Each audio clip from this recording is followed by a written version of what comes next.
Welcome to the village.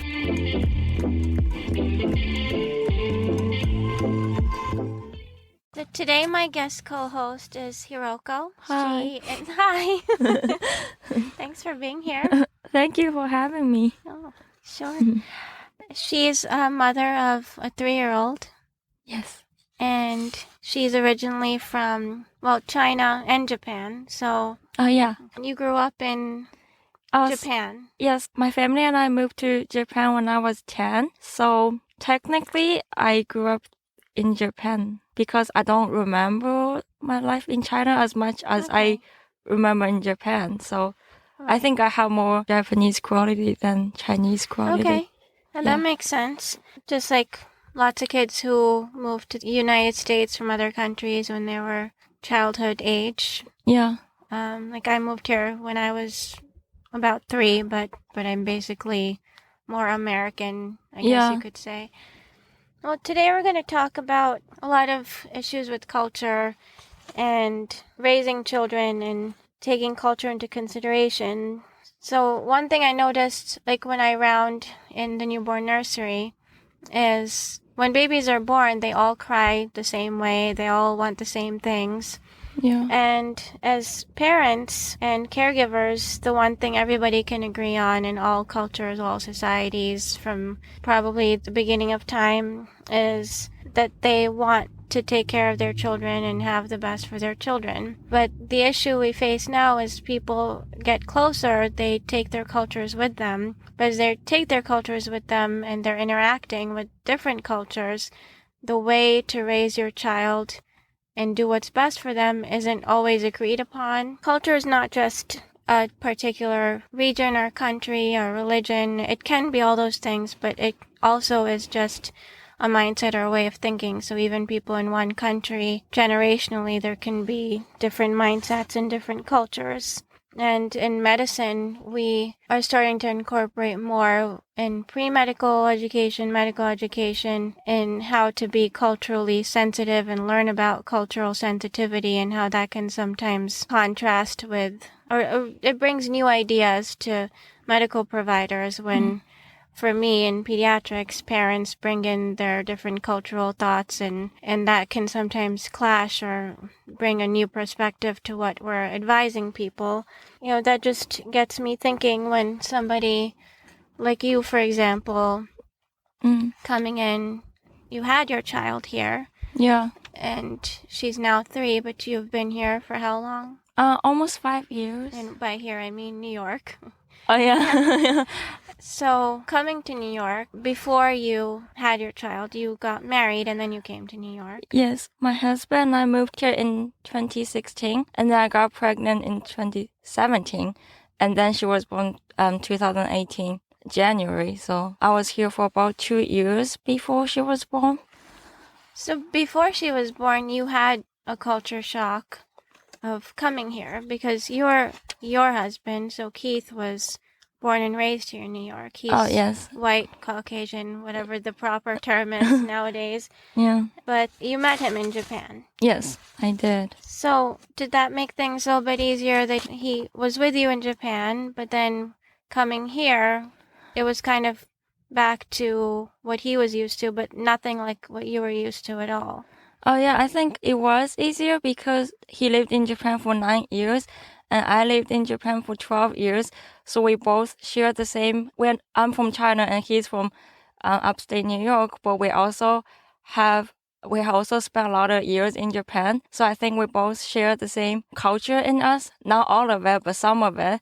Yeah. So I think it's easier for him to understand my perspective and for him to understand the difficulties, what it is like to live in another country, because he also had the experience himself. So he understands how moving to America can be difficult for me from his own experience. Right. You made a good point when you said that you had a similar culture as Keith, even though he grew up in New York, you grew up in Japan. Yeah, yes, I was born in Shanghai, China, and then I moved to Japan. So yeah, we have different origins, and then we met in Japan.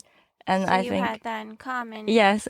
Because basically, like, the definition of culture is the shared values, beliefs, and behaviors by which people interpret life events. So you were interpreting life and seeing life in a very similar way as him. Well, coming here though, he is back to where he really grew up all his life, and this was something brand new. And Yeah.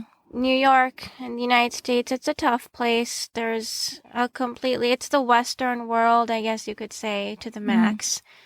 Is Yeah. that how you felt, and how did you feel like you didn't have your friends and family, but Yeah. you had all of his friends and family?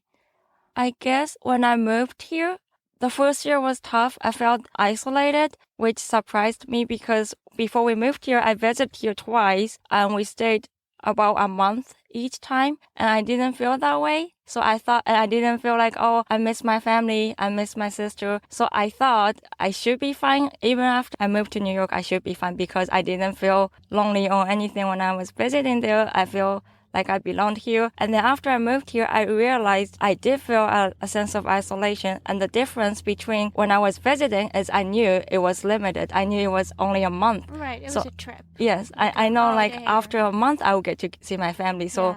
that's why I didn't feel homesick or anything. But after I moved here, I knew I would spend the rest of my life here. Then the way I feel was different than when I was visiting. Right, it does make a difference visiting and living, two completely different concepts. And then you bring in, then fast forward a couple years, and then you had the baby, and there's many differences, right? When a child is born in different cultures and societies, now you're going to be raising a whole person with this person. It's already difficult when you bring two different people with different ideas, but then you bring in that maybe growing up in a different country, maybe there was some differences that you didn't even notice were happening. So did you talk to him about that? And was there anything that you wanted to bring forward with how a child is raised versus what maybe the pediatrician was saying? Because there's an American way, an American Academy of Pediatrics way of doing things versus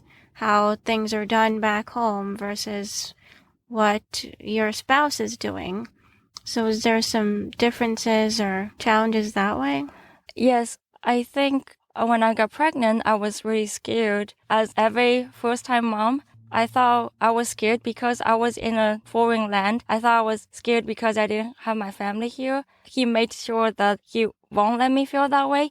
He told me that he'll walk every path with me together. Oh, that's And he told me that his family is also mine, and they really made me feel that way as well. okay. It wasn't just he's forcing me to feel that way. It was Yeah, they really that's showed how it me. felt. They actually came to my ultrasound too. So it was me and my husband and my mother-in-law and my father-in-law to the ultrasound. Okay. So I really felt supported during pregnancy and after labor as well. But the thing was different is co-sleeping and Okay, so what like is it? little details like that. I think that's true. The sleep issue is a huge issue. And with parents too here, there's all these recommendations.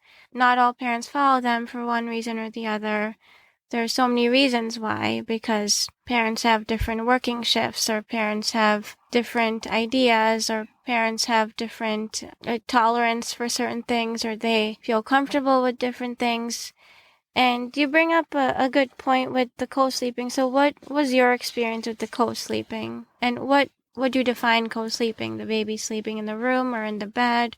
For me, the way I grew up was I slept with my grandmother, my sister, my mom. We all slept on the same bed. And then after I moved to Japan, I slept on the same bed with my sister. So all I knew was kids sleep with parents on the same bed. That was the norm for me. That was a normal thing. Yes, I didn't see it any other way, especially for younger kids. Maybe after they go to elementary school, some kids will start sleeping by themselves. But when I was pregnant, people kept asking me if I'm gonna make a nursery. I don't think making a nursery for your newborn baby was a thing in Japan or China because they didn't think that was necessary. Because co-sleeping is a cultural norm in Japan and China. So that's something that you never even considered. Did your husband consider it or talk about it, or did it never really even come up because it was just not something that was in your mind? It wasn't, but I did make a baby nursery just in case because I felt sense of pressure, I guess. And I also thought wasn't just sense of pressure. I guess it was something fun for me to do to prepare for the baby. Like I went through a phase of nesting and stuff. I guess I thought just because I grew up co-sleeping doesn't mean I'm gonna do this. I thought I'll prepare this environment and see how it goes. So you basically had a nursery, even though your idea was off the bat thinking there's co-sleeping that's basically ingrained in you that co-sleeping is normal. It probably doesn't even have the term co-sleeping, it's just normal. Yes, I knew I was gonna co-sleep, but I thought I should have the environment in case I found sleeping separately better than co-sleeping. I just wanted to keep the option open. I didn't want to be tied to my culture. So did you feel like these ideas were coming as new ideas, exciting ideas, or just more of a pressure that now you're in this country and there's different ideas that you might have to conform to? Did you feel like you had to leave behind your culture? Because that's my worry, that going about in different countries and learning different things, when the people that you meet don't keep an open mind, then mothers and just parents and just people in general to have to then let go of their culture seems kind of sad, as opposed to bringing their culture and then people sharing and having an open mind. So did you feel pressure, or did you feel like this might be a good idea to learn, or... I would say I didn't feel a lot of pressure. I feel like, if anything, I feel like I know more than one way to do this. So I felt lucky in a way. I have more than one option to choose. Let's see which one would be the best for my baby. I feel like because I am Chinese and then I moved to Japan and now I live in America, so I don't see myself as Chinese or Japanese or American. I just kind of have to adapt to what's in front of me, the way that I think that will suit me. So I'm not leaving my cultural background. I'm just adopting new things. Okay, so you're so I'm just blending and going with the flow. Yes, I think I would say by mixing the culture, I expand my options.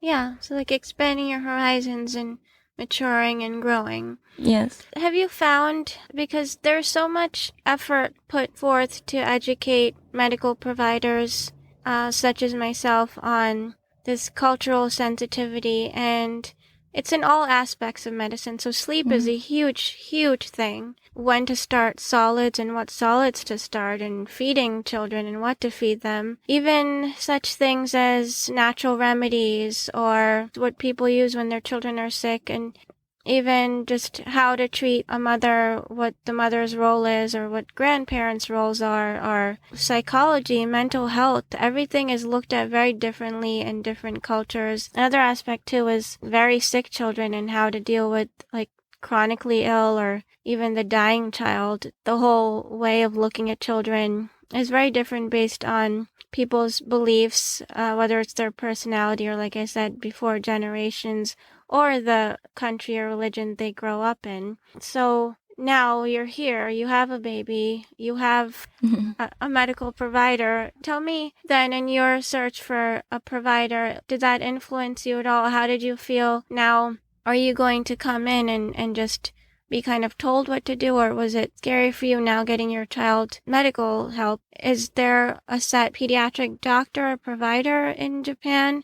I know many countries don't have a set doctor or provider. Here, there's like a medical home. In Japan, you don't have to have a primary doctor. When your children get sick, you just find a doctor nearby that's open. You can just bring your child there anytime. So when I had my baby, they told me that I have to find a pediatrician before I take my baby home. I was like, I don't know anybody. I didn't know that was what you had to do before you take your baby home with you, because in Japan, you can just go to anybody anytime. You don't have to go to a doctor. So in Japan, I don't think there is a concept of primary doctor for kids or adults. Some people might, but not like everyone has primary doctors. Yeah, and here that's like, oh my God, you don't have a pediatrician? That's like a big deal. Like everybody has their kid's doctor. Even if you don't have one for yourself, you have your child's doctor and parent and school and teacher and dentist. It's like all kids have a little setup of everything to give them their care. And that's what I mean by now we think that's a big deal. Like, how can your child be cared for without a doctor? That's just how it works. That's not necessarily a good or bad thing. That's just how it works. I think having primary doctor is better than just go to a different doctor each time whenever your kids get sick, because they won't know the medical history of your child's growth. So I think having a primary doctor is like a relief, because you know who to call when they get sick instead of calling like a stranger doctor, explaining to the doctor the situation. Yeah. Is that the way it is for chronically ill children? Like if a child has a chronic disease, who's responsible for their care? They're like a daily medication. Like here we have children that have cystic fibrosis, like a chronic lung disease. They have to be on medication every single day. They get sick a lot. That's like European genetic disease, so that disease wouldn't be specific to Japan, but any other kind of chronic disease, even asthma. I don't know if there's as much asthma in Japan. I actually have never raised kids in Japan, so I would just speak from my imagination. I think parents would stick with one doctor. At least I would stick with one doctor if my kid had some sorts of chronic illness. Can you though? Like, is that an option if you had the choice? It is. It is. It is. If you can go. That. Okay. Yes, you can go back to the same doctor, but you don't have to. Okay. That's the way I see. works. That's how it works in Japan. You don't have to stick with one. You can have 3 different doctors that you see. You can just see a doctor for one time and never see him or her ever again. Okay. Or you can just stick with one. So there's no medical team responsible for anybody's health. It's like as far as I know. But then getting back to like having a child, and then are there things that you want to incorporate that seem strange here? Like, I can give you examples of children who come here and their parents are from a different country and they have their norms of how things should be. Or even from a different subculture, like there's the Amish people here. They don't get any medical care at all. And so having to explain to them, if they do come to the hospital for any particular reason, they usually don't. They weren't born somewhere else. They were born and raised right here in New York, but they're a subculture of the Amish from Amsterdam, from the Netherlands. Their beliefs are completely different. So it's difficult to then wrap your head around the care that they want versus the care that you are just dying to give them. Like, you want to do all these things for them and their baby, and they don't want all of that. That's just their belief. That's how they lived, and they've survived and thrived in their world living this way for a long time. So that's something to be respected. I think you can't change what people believe. Is there something that you can think of? I think you were talking to me earlier about, while you were cooking me dinner, you brought up, well, it was with sleep and SIDS and thoughts that way. So medically, this is very interesting for me to hear. So earlier I talked about whether or not I want to co-sleep, or should I do the way the Americans do. So the way my husband and I decided was, I didn't just say, hey, we co-sleep, so let's just co-sleep. But he didn't just say, but we don't co-sleep, so why do you co-sleep? We were like, let's look for researchers that have done on this topic, co-sleeping or not. That's what we'll do if we have some conflicts. Not conflicts, but if we have 2 options when we want to decide which one is better. Instead of based on our own cultural beliefs, we go look for evidence-based research paper and read and talk about it together and decide what seems the best for us and for our child. So that's a good point, because there's been this whole back to sleep campaign since the 80s in the United States for sudden infant death syndrome. So they want a baby in their crib, sleeping on their back, nothing soft and nothing else in the crib. Yeah. And they found a pretty huge decrease in SIDS in this country because of that. And co-sleeping is a huge no-no because of that. Co-sleeping meaning being in the same bed, not being in a crib next to the bed, but being in the same bed as the parent, because the thought is with suffocation. And this is a good point. If you have questions, doing proper research and seeing evidence-based articles. Many parents will tell me they researched, and what they mean is they did a Google search. That's not the appropriate way to do research. So if you need help finding articles or research, you and your hubby are intelligent people. You know how to find these things. Some people are not as academic. So you can always ask your pediatrician or somebody else that you trust where to find evidence from. Now, did you keep your baby in the bed? You don't have to be ashamed to tell me if you kept your baby. I did keep her in the bed for most of the time. I also tried putting her in a crib next to me for a while, but that did not work well for me. I think I liked the idea of sleeping on the same bed with her after I done sleeping separately because I actually feel safer for me. I felt restless when she was in different bed, even though we're in the same room. I feel like I waking up more to check on her because I felt I was more anxious when she wasn't with me. Well, that's a good point too, because there are some cultures and countries that feel like they wake up often to breastfeed their baby and nursing their baby for, a year or 2 years and just keep them in the bed and waking up and doing it. And it's a routine and it's normal. So the mother doesn't really arouse very much. So she doesn't feel disturbed and she can keep the baby with her. And the baby is just nursing. That's a comfort and that's a normal thing. There's actually been a lot of talk about sleep in different cultures and societies where sleep is not made into such a big project, and they've actually studied individual populations. Like an example would be the Mayan population. They actually interviewed Mayan mothers who said that keeping their child in a different room or a different bed is actually mean and isolating them and not caring for them, whereas here in the Western culture, and I specifically mean Northern Europe and United States, I think Southern Europe is different in their sleep patterns too, or sleep behaviors, but it's looked at as you're going to raise a child that's not independent. If you keep them in your bed, you need to raise them to be self-soothing and in their bed and have a routine so they get good sleep. So what you're saying is not unheard of. It's actually vastly heard of and done a lot. It's just then if you come here and you tell your doctor that's what you're doing, they would be really upset and really worried.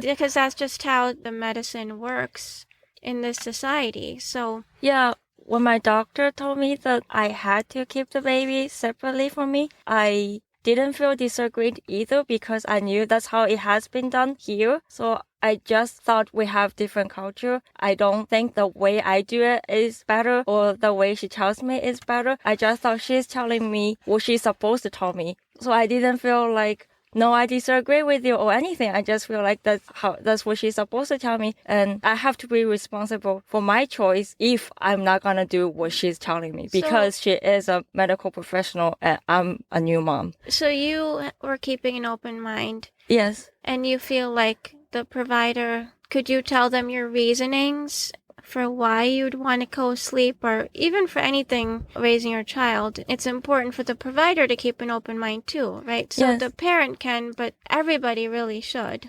Yes, I could tell the reasons, yes, but I also felt like I just thought they are telling me, oh, I can tell them the reasons. I can say it's because of my culture. I know deep down, at least my pediatrician, she understands, but as a medical professional, she has to tell me what the pediatrician... She has to put it on record that she told you, and then you end up making your choice. Yes, that's why I thought she must understand what I'm saying, but she cannot tell me, yes, you can co-sleep. Right, that's what I thought. Okay. And that's what my husband thought too. Yeah. So we didn't feel like we had conflicts with our medical provider. I just thought she has her own responsibility and because... She has to do her due diligence and she has to make sure you understand the safety precautions that she believes she's bringing forth.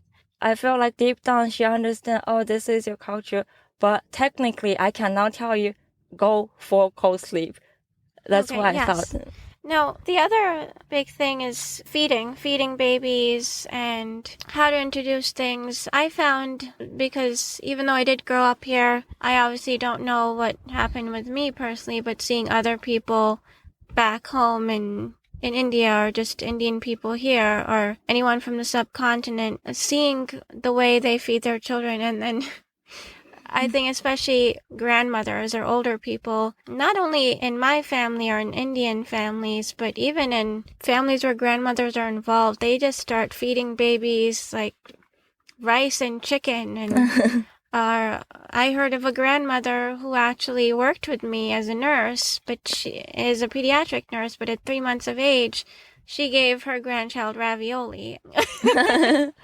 And her daughter was kind of upset, but the baby ate it and she loved it. And, now there's this new talk of baby-led weaning, which is new to the Western world, but it's in essence something that's been happening in other countries forever, where they just let children eat.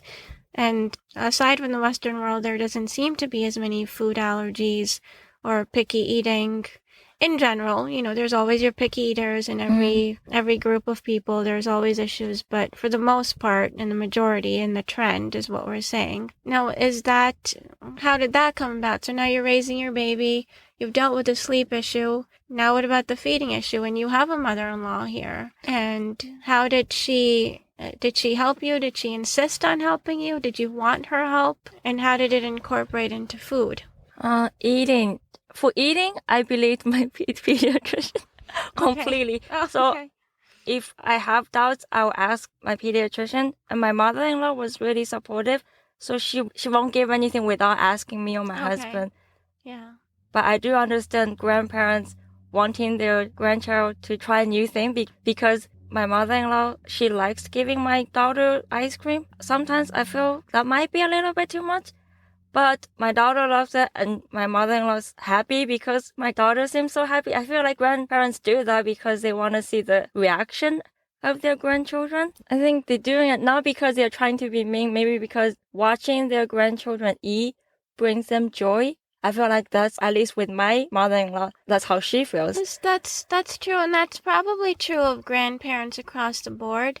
They can't wait for the day they become grandparents. Like when they hear that their child is engaged, the first thing they think about, they get to be grandparents soon-ish. Yeah. And as grandparents, there's that joy aspect, right? You don't have as much of that responsibility and the stress of being a mother. Now you get to enjoy the children. So yes, they want to be the ones to see them enjoy the ice cream and the toys, and it's their job to spoil the kids and send them home. It's basically what they say. So I guess that's good that she's, I guess, like any other grandmother would be, pretty standard. She's very good. Even now, my daughter's 3 now. She still asks, this food has nuts in it. Is that okay? Or this food, we're trying to order this food, but do you think she'll eat this or this is better? She won't do anything without our permission. Not because, I think because she respects us as parents, as her daughter-in-law and her son.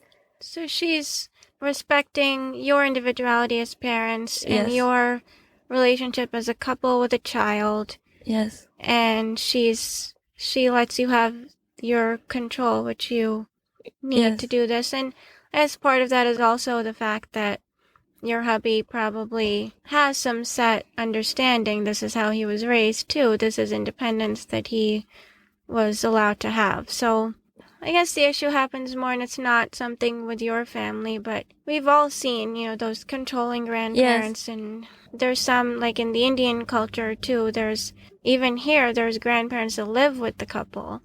And some of them sit down, mind their own business, but some of them butt heads with the mother. And I knew one family very closely in the past where the mother was really trying. She was born and raised here, but her mother was not, and she would only visit from across the country several times a year. But whenever she did, she felt like her whole routine got completely messed up. She had one child, and she was really trying to do everything by the book, by the American Academy of Pediatrics, by the Western recommendations of what to give your child, how to feed your child, sleep patterns.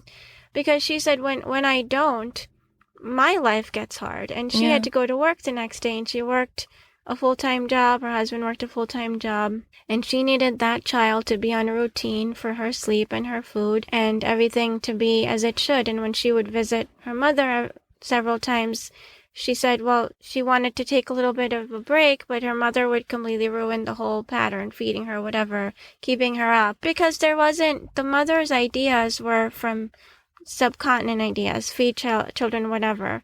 You don't have to have a sleep pattern. They just don't think about those things. Yeah, I think I can see some people are like that. I think my own mother might be like that. She lived in Japan. She visited me after I had my daughter. But back then, when she visited us, my daughter was around 5 months, so we haven't started feeding her solid foods yet.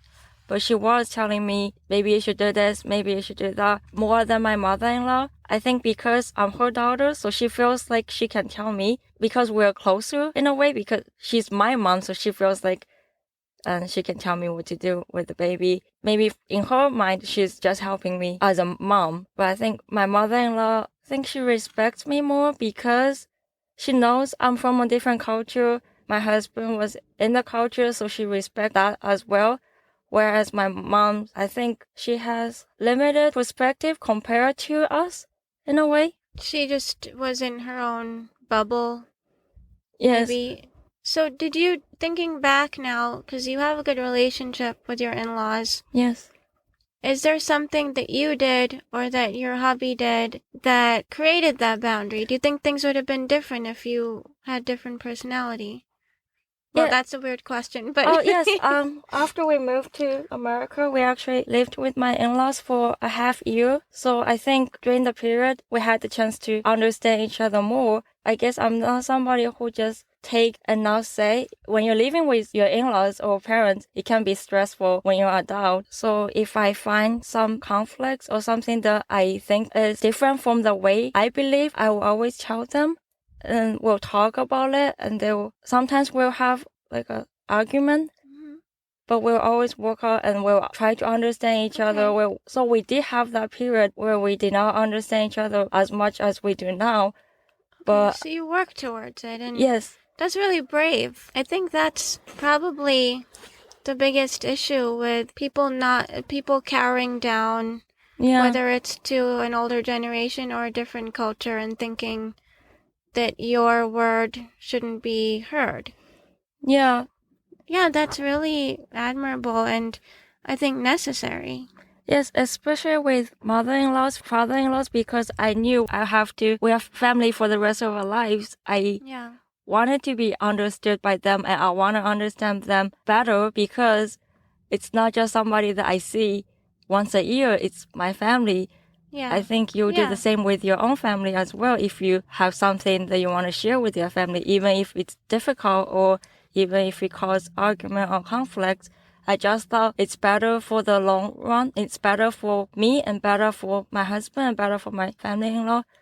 So that half year really built. It was necessary. Yes, it was. And I think we gained respect and understanding towards each other. And that really came out after I had my daughter as well. So we just respect each other. And I think the thing is you can't expect other people to understand your culture fully because they were never exposed to the culture. You can tell them how it is, but if you expect other people to understand you 100%, I think you create more frustration inside of you as well. You have to understand it might be difficult for other people to understand your beliefs and cultures because it's unknown to them. So I think instead of force the other person to come totally like to you, I think walk towards each other for both sides. So like we meet in the middle. So compromise. Don't sacrifice, but compromise. There's a difference. So one person shouldn't just get rid of their beliefs or put their beliefs in the back burner. And that's whether it be family or whether it be providers to their patients or other relationships. Just in the world, we're becoming such a small world and people are interacting with different cultures all the time. And even within one city, you might have different cultures of just the way people think. So both parties coming forward with an open mind. When you walk into a room, assume you don't know anything and be willing to learn. And when you are coming forward, also be willing to speak and explain. So be patient with each other, be open-minded with each other. And even though it may cause some friction and discomfort to begin with, in the long run, if we all just listen and speak, so don't be afraid to listen, don't be afraid to speak, things will be more agreeable and peaceful and calm for your child, for yourself, and for our world. Yes, Absolutely. Okay.